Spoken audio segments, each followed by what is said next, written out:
Today on this channel, I'd like to spend a few minutes talking about a game that is important to me and a game that's success really did matter to me a lot, which is Stellar Blade.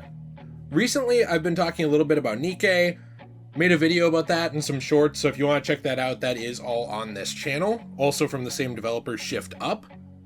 But in general, Stellar Blade is one of those games where it was kind of up in the air what the reception was going to be. From pre-order numbers that we, could see, or at least interest numbers that we could see, I should say, like all the metrics of people watching trailers, people commenting on the game, it being trending, all those things, it did look like it was going to do very good. But in terms of activism and people kind of freaking out about the game, that was also something that was very much on display leading up to the game's release. And so for me, looking at that, it was something where kind of coming out of the gate, I did defend the game. I first defended it on my other channel, Degenerate J, and then after I made this video, or this channel, for RPG videos, I ended up talking about it quite a bit here. And Stellar Blade in general has done very, very good. There is a confirmed sequel on the way. There has been more and more new content for Stellar Blade 1, which has pretty much all been free, with the exception of just a couple of things. Like, there's been a lot of free updates for the game, and I would say the future is looking pretty bright for the franchise. But why is that actually good? Like, why does that matter? And why am I happy that it did well? I mean, other than just thinking it's a good game. I want to talk about this for a few minutes and get your thoughts on it as well. What are your thoughts on Stellar Blade's success overall? Do you care? And do you think it's a good thing, or do you think this is a game that should have just kind of been a one and done? Let me know. I know some people don't like everything to be a series, so I'm sure that's also a valid opinion. Leading up to the game's release, a lot of journalists who are more activists than journalists these days when it comes to video games, and have been probably since like 2015, for like probably the last 10 years, a lot of those people were trying to find every avenue they could to really criticize the game. There were things like, I believe, IGN France saying that the game looked like the creator of it had never seen a woman, and then it went on to be revealed that the creator of it was hanging out with not only a model who is a friend of his who ended up, modeling for the game, Shin Jae-eun, who was very grateful for the opportunity to be Eve, but also was married to another very gorgeous woman, and that was Kim Hyung-tae, the developer, or the head developer, the director of Stellar Blade. And so you had groups like IGN France and actually a lot of others trying to find all of these ways to criticize and critique Stellar Blade and pretty much take shots at it every opportunity they got. But it didn't work. Journalists and certain activists in the gaming community very clearly wanted this game to fail, and it really came down to how the main character looked. Now, I've talked about this for a very long time, on and off, on all of my channels, and while I am a man, which makes my word on it for some reason mean less to a lot of people, my wife has talked about it as well on her channel and on the channels that I'm on. A lot of women have spoken up about how dumb these standards are, and you might be thinking, oh great, what standards is he talking about? I'm not talking about the beauty and body standards of someone like Eve. I'm talking about the idea that women just cannot look like a model, that they can't be thin, that they can't have a large rear, or that they can't have large breasts, or any of those things. I'm keeping my language under control for good old daddy YouTube here, who is kind of prudish when it comes to rules about these things. In general, there's a lot of women who like attractive female game characters. There can be this group of people who is very freaking weird, who constantly wants any game with a character who looks like this to fail. The reason Stellar Blade's success is so important to me is because it goes to show that video game variety is important to other people. It goes to show that people want more games like this. And honestly, there has been a massive swath of games, especially from Western developers, that have been very, very toned down in terms of any kind of sex appeal or anything like that. They believe that the adult elements of gaming stop at blood and gore and swearing, and can't possibly cross over into anything like the female form, or anything even related to it. And this goes back quite a ways, even to games like Dead or Alive Extreme 3 essentially being canceled in the United States and the West due to activism.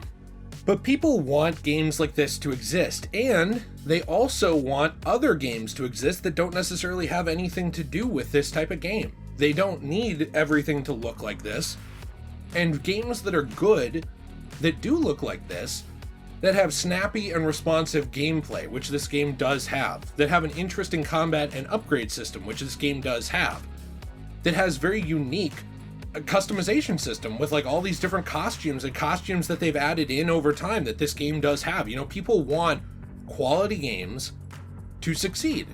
They really do. And games like Stellar Blade are important because they show that. They don't necessarily show that everything needs to be what people quote unquote call a gooner game. I hate that term, but it's one that a lot of sex repressed weirdos will use all the time. But also, it doesn't show that nothing can be. And I think that that's a really important distinction.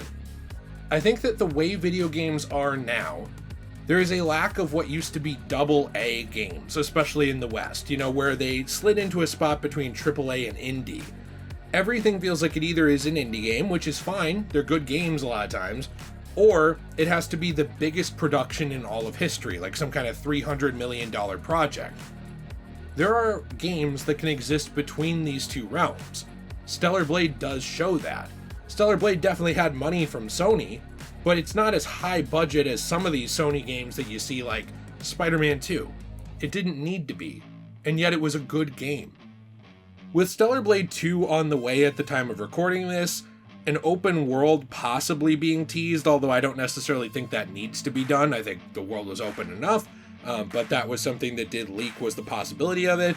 The idea of looking more at the story and trying a little harder on that aspect that was criticized, despite me liking it, that's something that they did talk about at Shift Up with trying to improve with the sequel, and also continuing to offer free and sometimes paid DLC for Stellar Blade 1, and also continuing to offer all kinds of content for their game Nikke.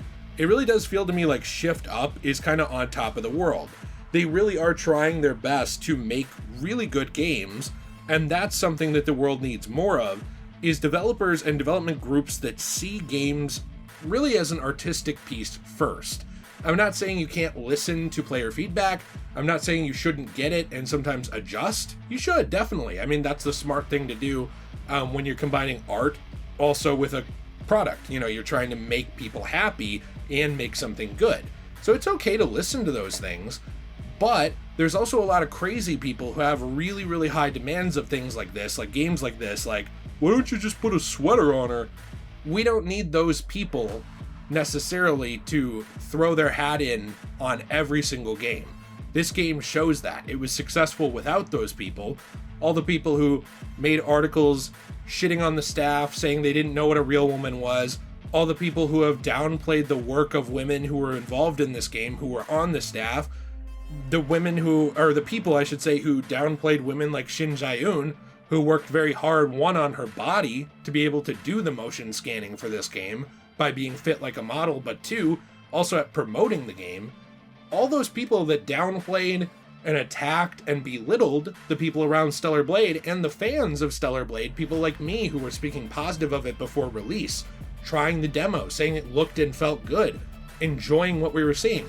The people crapping on all of us, they didn't end up mattering. They ultimately did not matter at all. They got shut up pretty quickly, and they moved on to the next thing to complain about. And that to me is why it's important that Stellar Blade was successful, because it not only put people like that kind of in their place to remind them they're not the main character, and that their opinion is not more important than everyone else's, but it went to reinforce that this kind of variation of game design and game aesthetic is okay. It might not be for everybody, and that's fine. Certain types of games are not for me either.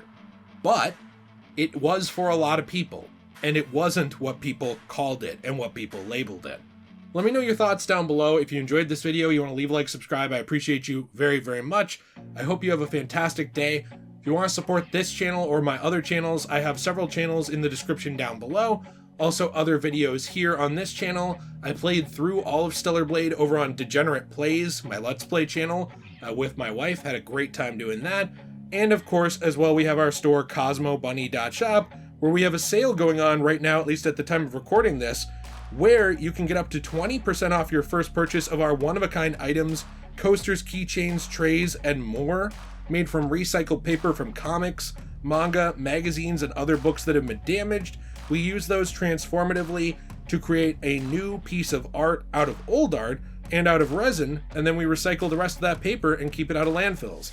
Also, if the sale has ended, you can use code DJAY123 for 10% off your first purchase over there. Still a very good discount. Have a fantastic day, and as always, everyone, stay shui.